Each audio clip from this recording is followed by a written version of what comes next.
As you slide the sliding jaw along the base, you will notice that the screws may become disengaged from the jaw plate.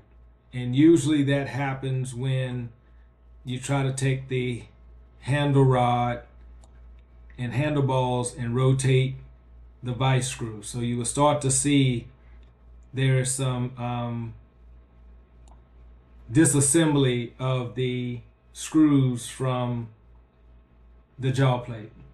So what we may have to do with this is actually edit the joints that connect the screws to the jaw plate. So in the browser, we will need to find the cylindrical joints that we applied, which will be, look like they are here and here.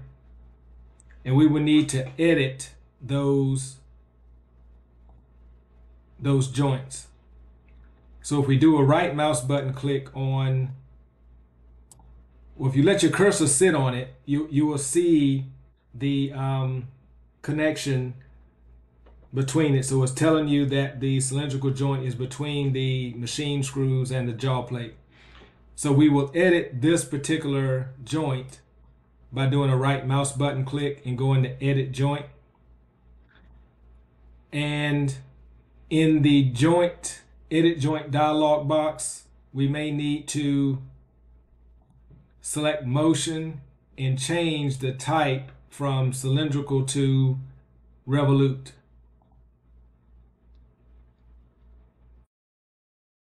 Okay, so we would do that and click on OK and see what happens. So as we try to rotate the handlebar, even though it may become disengaged, it would automatically pop back into place. So we may need to do the same thing for the other cylindrical joint in the browser and do a right mouse button click and go to edit joint and change this one from cylindrical to Revolute. So that way, even if it comes disengaged, you will see that it will pop back into its correct position.